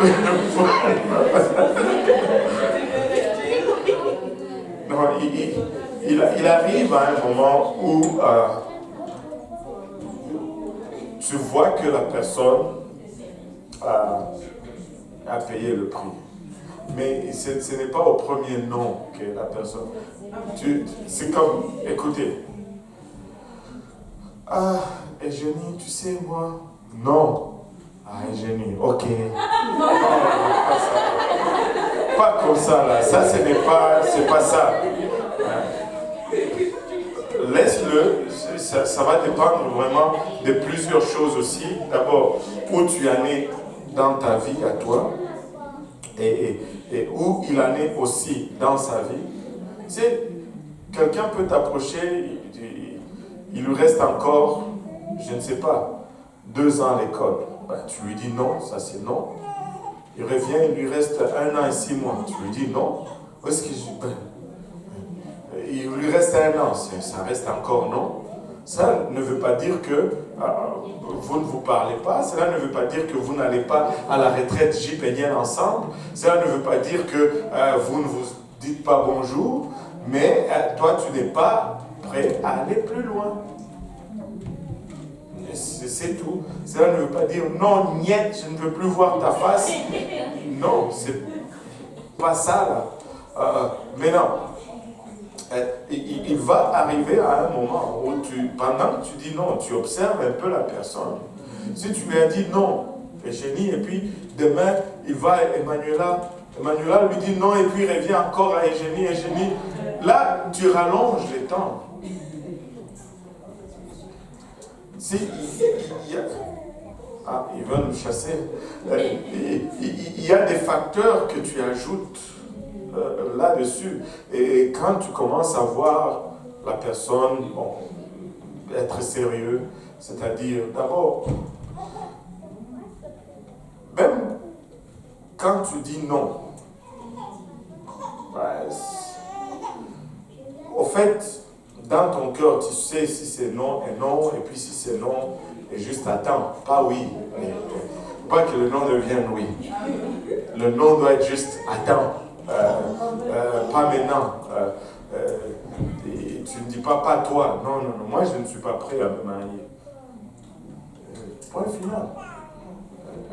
Peut-être un jour ça va être lui, mais pour le moment, moi ce n'est pas ce qui est dans ma tête, ce n'est pas ce qui est sur mon agenda, et je dois servir d'abord Dieu. Sers Dieu, voilà.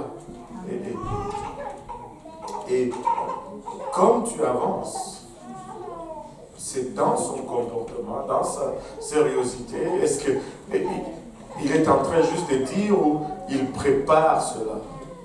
S'il est continuellement chez ses parents, ben ton nom continue aussi. Il n'y a pas d'évolution dans sa pensée ou dans... Il y a beaucoup de choses que tu observes dans sa maturité. Je ne peux pas te dire à combien de noms il faut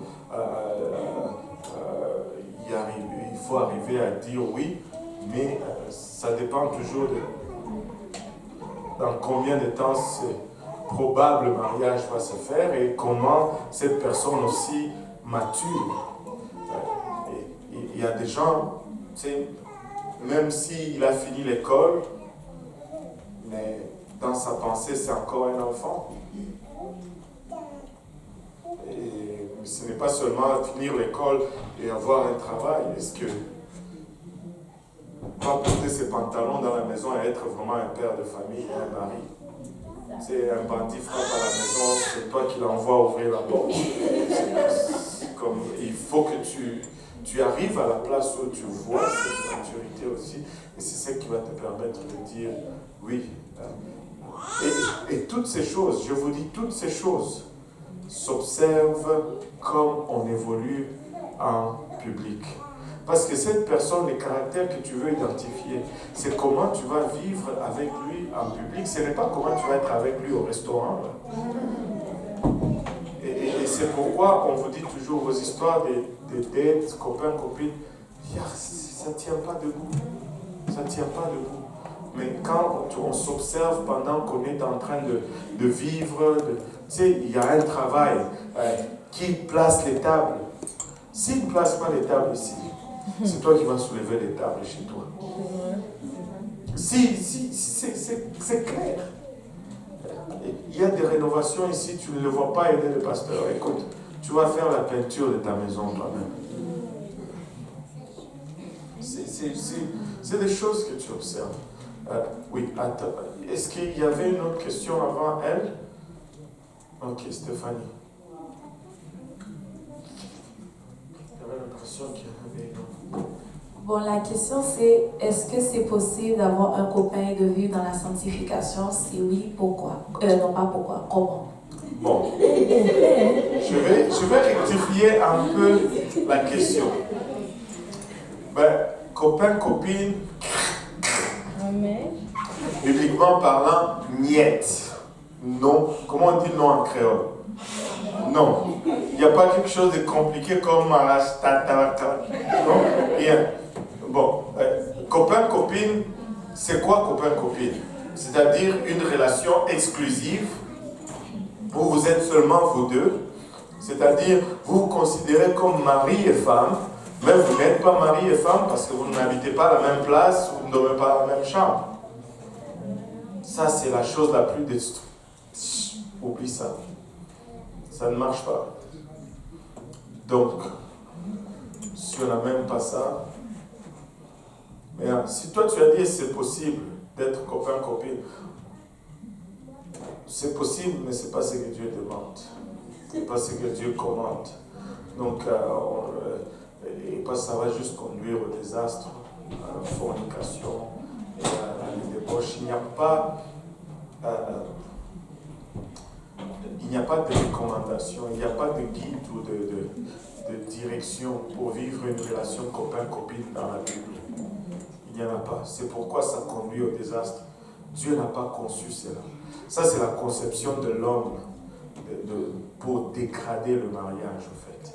Et ça, c'est la chose la plus destructrice que l'homme a fait en ce qui concerne le mariage. Parce que tous ces gens qui sont copains-copines, des fois, ils commencent même à 6 ans. Oui. Et ils s'écrivent des petits mots à l'église, plutôt à l'école. J'arrive à l'église, à l'école. Et là, as-tu déjà vu? Oh, il a dit qu'il ne veut plus être mon copain. Et ça pleure. Mais pensez, pourquoi ça pleure? Parce que c'est une douleur. Il y a une séparation.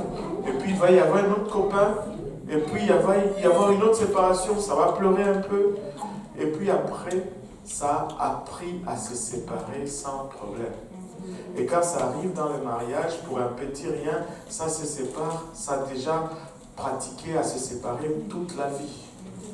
Et c'est pourquoi c'est tellement facile. Avez-vous remarqué comment c'est facile, les gens divorcent facilement ici, et que chez nous, les gens divorcent difficilement. Tu vois les gens qui vont endurer les mariages. Pourquoi? Parce que chez nous, relation copain-copine, on te tape chez toi. On n'a pas ces choses-là. On n'a pas ces choses-là. Et on n'a pas appris à se séparer. Et quand on entre dans une relation, on ne veut pas le sentiment de séparation. Des fois, c'est pas tellement bon quand ça peut aller loin, mais le principe, c'est ça. Là. On ne veut pas apprendre à divorcer. On ne veut pas pratiquer des divorces tout le long de notre vie. C'est pourquoi on ne fait pas de copains-copines à l'église. Alléluia. Il n'y a pas de copains-copines ici. Amen. Voilà, Carole. J'ai une question parce que parfois on vient évangéliser des garçons, mais en fait ils viennent juste de toi. Et quand tu dis non, mais après ils t'appellent tout le temps, mais c'est toi. Ok, il y a une façon de faire. La question est que parfois quand tu évangélises un garçon, il vient juste pour toi. Et puis des fois, tu dis non, mais il t'appelle. Je ne sais pas s'ils ont déjà inventé ce logiciel. S'ils n'ont pas inventé, si quelqu'un m'entend, il peut m'aider là-dessus et inventer ça. Un logiciel que tu peux installer sur ton téléphone qui renvoie vers le pasteur. Non, renvoie vers le pasteur. Bon, mais c'est parce que les logiciels qu'ils ont maintenant, ça va renvoyer tous les appels. Mais est-ce que si tu peux renvoyer un numéro spécifique, je n'ai jamais vu. Si ça existe, moi je suis toujours en retard là-dessus. Ouais, ça existe. Ok, si tu as quelqu'un comme ça, tu utilises ce logiciel, tu envoies ce numéro dans ma boîte, sur ce numéro-là, sur mon numéro, tu vas voir qu'il va arrêter de t'appeler. Mais, tu sais, ce que je veux vous dire, c'est ceci. Il faut être sage. Quand on invite un garçon, et on l'a toujours dit, et pour les garçons et pour les filles, quand on invite un garçon, la première chose que tu fais, tu le mets entre les mains des frères. Tu ne donnes pas l'étude biblique à un garçon, tu le mets entre... Tu sais, assure-toi que Yannick le rencontre, puis ça va être correct. Et c'est ça. Oui, une autre question. question est à propos de ce que vous aviez dit tantôt. Vous avez dit qu'on n'a pas le droit d'avoir ni de copain ni de copine, ok? Non. Si je comprends bien. Attends, je vais encore rectifier. Je dis, tu peux avoir si tu veux, mais la Bible n'enseigne pas ça. Moi, je ne veux enlever le droit à personne, mais j'enseigne la parole de Dieu. Et je suis toujours conscient, sensible à l'approche, en fait. Parce que tu peux faire ce que tu veux. Mais si tu veux aspirer à ce que Dieu a pour toi, ben voilà, il faut s'abstenir de cela. Bon, maintenant, avec ça, tu peux bien orienter ta question. Ma question était la suivante. Est-ce que vous voulez dire par là que c'est au moment que la personne se sent être prête pour se marier que cette personne-là peut accepter quelqu'un comme pour se fiancer, je ne sais pas moi. Donc ça veut dire que le processus c'est juste fiançailles et mariage. Ça c'est le processus pour le mariage. Mais le processus, si tu veux voir le processus de choix, c'est ce qu'on a parlé tout à l'heure. Plusieurs activités où les jeunes se fréquentent et s'observent. Mais ils ne se mettent pas dans une relation exclusive. Et j'ai dit tout à l'heure que dans la relation exclusive, au fait, tu ne vas rien apprendre de la personne. Mais c'est en évoluant dans le groupe que tu apprends sur la personne. Moi, si je veux savoir comment la femme que je vais épouser va me traiter, il faut que je vois comment elle traite les frères. Et même, je vais vous ramener là-dessus très loin. Très loin. Ça, c'est quelque chose qui a, pour ne pas dire, un peu formé ma vie. Très loin, j'étais très petit. Pour vous dire que ces principes, ce ne sont pas les principes de l'Église pentecôtiste unie, mais ce sont des principes bibliques. J'ai lu cela dans des brochures de l'Église catholique, alors que j'avais entre 12 et 14 ans à peu près. Chez les sœurs de Saint-Paul, c'est là où j'ai pris ces brochures. J'aurais tellement aimé les avoir aujourd'hui.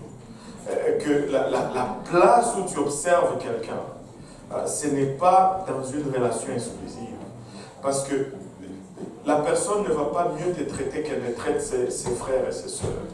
Elle ne va pas mieux te traiter qu'elle ne traite son environnement. Donc, si vous vous isolez sous prétexte de se connaître, et c'est ça, c'est que le monde nous vend aujourd'hui pour nous faire entrer dans ces relations qui ne sont pas du tout positives, c'est que je dois connaître la personne. Oh, c'est faux. C'est faux. Je connais la personne quand elle interagit, quand je l'observe en train d'interagir avec les autres. Pas quand on sort pour aller manger ou quand on sort pour... là, tout le monde met son meilleur. As-tu déjà remarqué ceci? Ça arrive presque à tout le monde. Quand vous êtes encore dans la période de cours, il va ouvrir la voiture, la porte. Et puis après, toi-même, tu dois déneiger la voiture. Alors, est-ce que tu as appris vraiment quelque chose là-dedans? Non, tu n'as pas appris.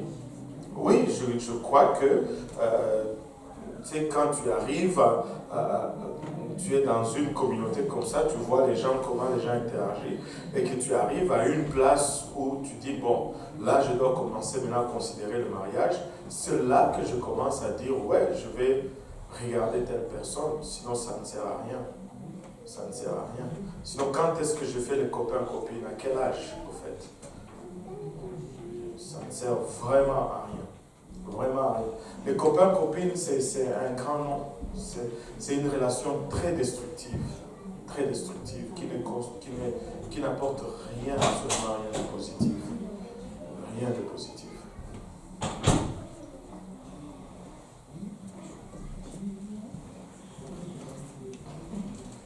Le débat est fort, là.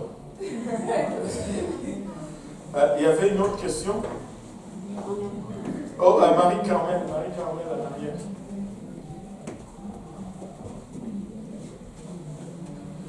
Oui, j'ai toujours eu de la difficulté avec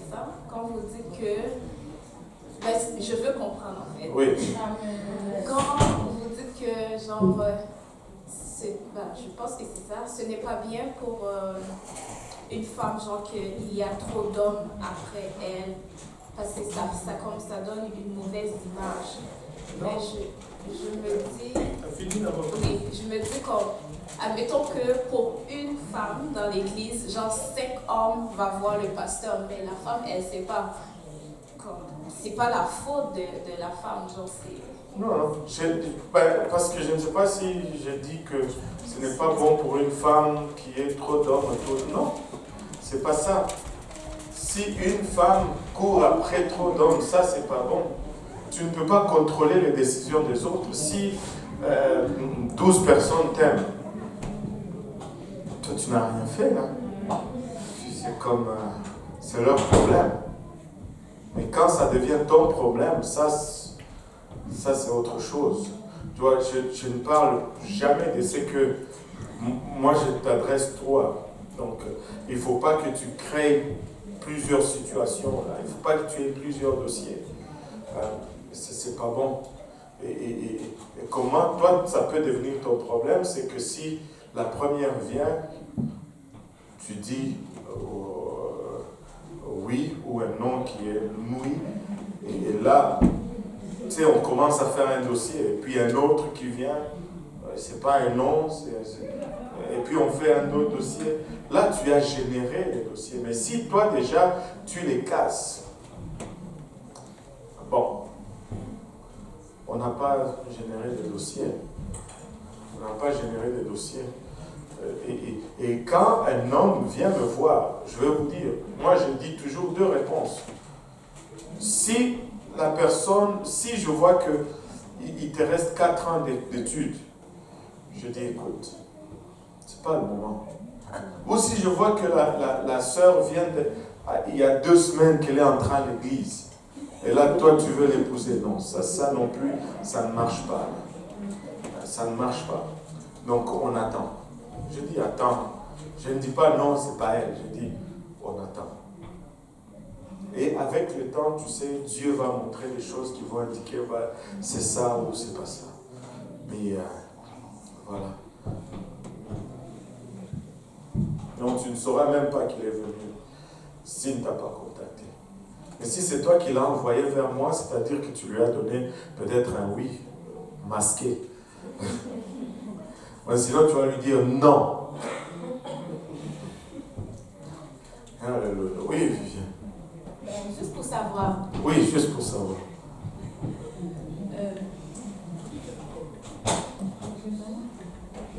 On n'est pas obligé de prendre quelqu'un ici.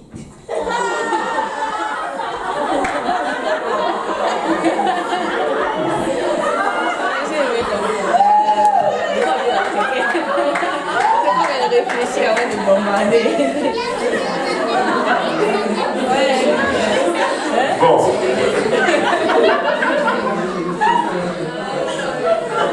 Viviane. C'est mon bureau. Tu l'as dit celle que... Ok, de là. Au moins, elle a eu le courage de poser la question. De là. Bon. Toi, ça fait combien de temps que tu es retourné d'Haïti là? Non. Ok. C'était pour le processus. Le processus, ok. Non, ce n'est pas nécessaire que ce soit nécessairement quelqu'un d'ici, de notre église. Peut être de l'église de Saint-Laurent, il n'y a pas de problème.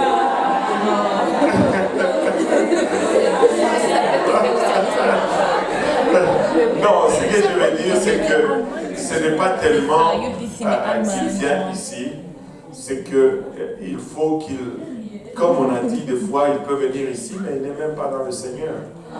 Tu vois, ce n'est pas qu'il vient ici, mais qu'il sert Dieu quelque part. Et quand quelqu'un est ailleurs, s'il est peut-être à l'église pentecôtiste unie de Port-au-Prince, c'est correct. Mais le truc, c'est que quand c'est à longue distance, des fois, il y a d'autres paramètres que tu dois considérer. Il y a beaucoup d'autres choses que tu dois regarder. Le fait d'abord que, bon, il est loin. Et comment vous allez développer cela? les factures de téléphone et toutes ces choses. Hein? Bon. Je t'ordonne au silence.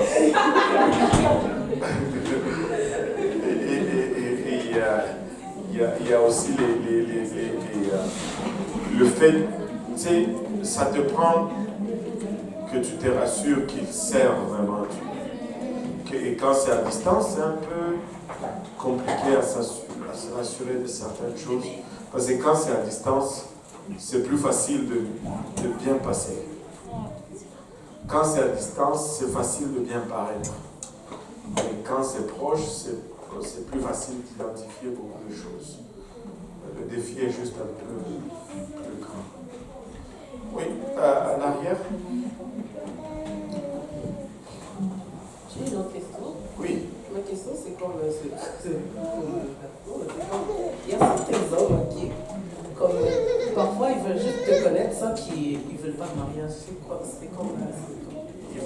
C'est pourquoi il faut leur dire toujours non au départ. C'est pourquoi notre première réponse est toujours non. Parce que, écoute, je vous dis, pas même un petit bisou jusqu'à ce que tu dises oui.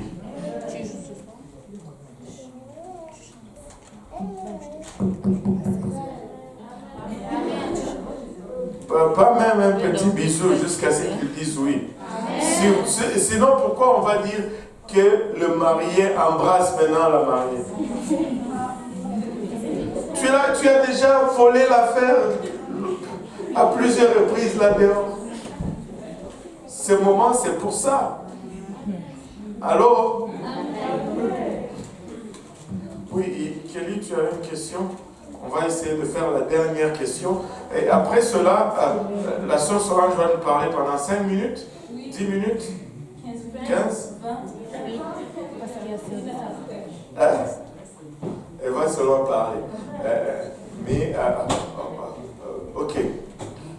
Sœur, Kelly. Ma question, en fait, c'est parce que tout à l'heure, vous avez dit Tout à l'heure. Ok. Vous avez dit que on va regarder, en parlant des filles, genre si un frère vient vous voir, etc., on va regarder si la fille a fini ses études. Mais alors, moi, ma question, ceux qui font les longues études, est-ce qu'elles doivent finir les études? Ça, c'est parce qu'elle s'est engagée en médecine. Tu sais, tu dois choisir entre la médecine et le mariage. Non, c'est pas ça. Non.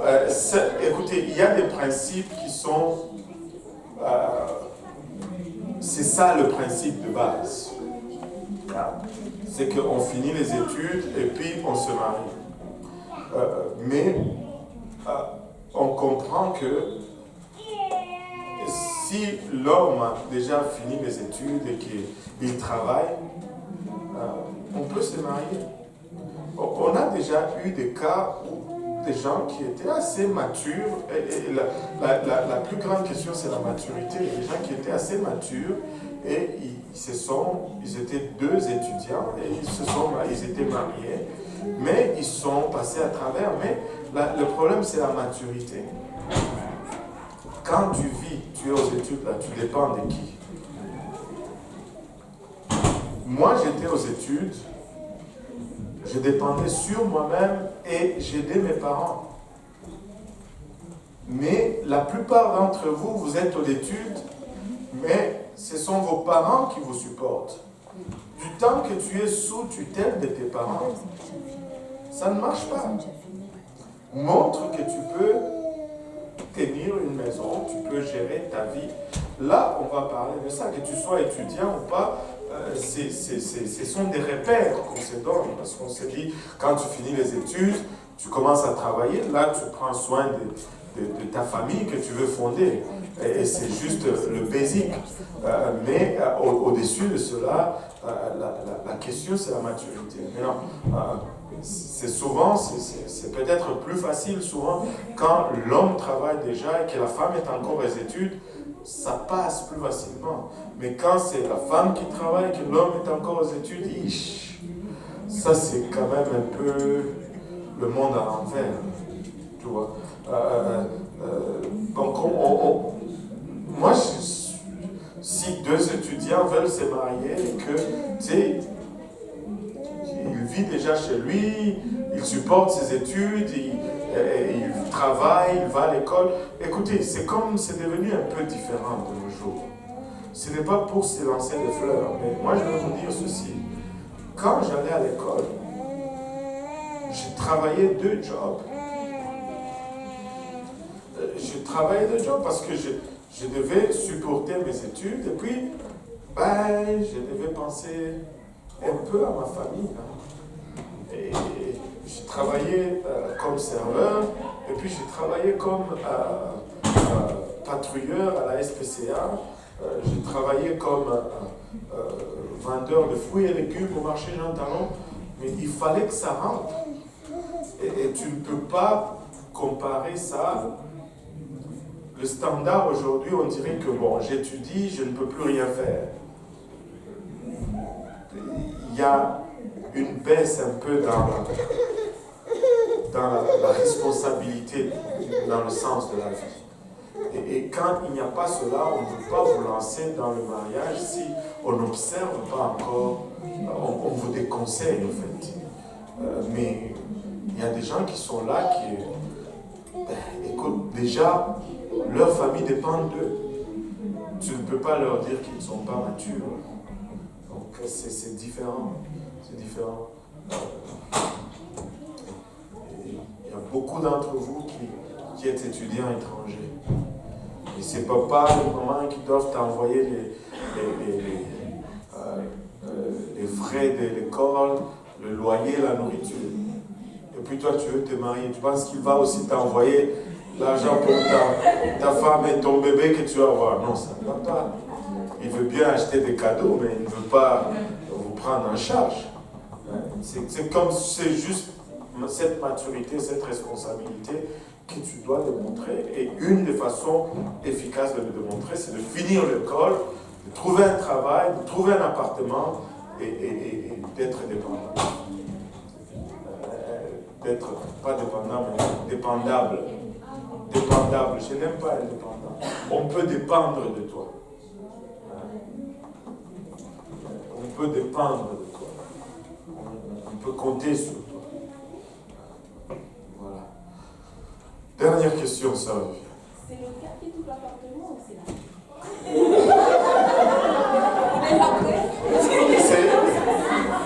C'est mieux que ce soit les gars. Il y a des cas exceptionnels où tu vas trouver, bon, la fille était déjà installée, blablabla. Mais,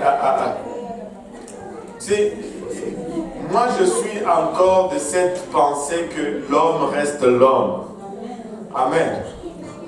L'homme reste l'homme et il doit occuper sa place. Si ce n'est pas le cas, ce n'est pas un bon départ. L'homme reste l'homme. Amen. Donc, s'il veut rester un homme, il cherche un appartement. Amen. Alléluia. Tu avais une question, Stéphane? Ah, c'est ok. Tu voulais bloquer le micro pour que personne... Voilà. Alléluia. Bon, maintenant, Sœur Solange va faire un témoignage. Mais elle va nous parler de vraies choses. Amen. Moi, je ne sais pas si j'ai besoin d'être là. Et je ne sens pas le besoin d'être là. Et on ne va pas filmer ce témoignage. Moi, je veux prendre les enfants. Moi, je vais aller jouer avec les enfants en bas. Amen. Et voilà. Et s'il y a un problème, je laisse maman Justine en charge. Alors, s'il y a un problème, je laisse maman Justine en charge. S'il y a un problème, je laisse maman Justine en charge. Alléluia.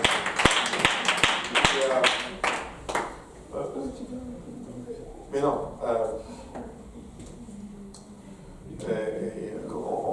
on va regarder un peu les âges.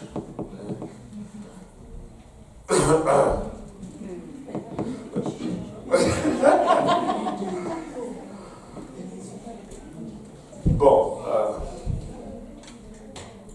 on va ramener ça à 15 ans. 15 ans, c'est bon? Ou 16 ans? 16 ans. Ceux qui ont 16 ans, qui est encore à l'école secondaire ici?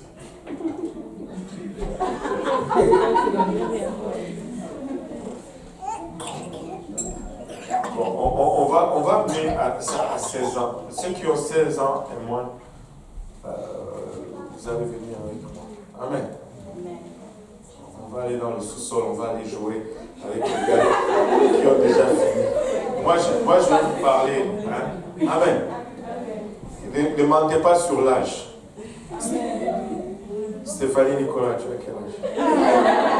Tu n'as pas 15 ans et demi.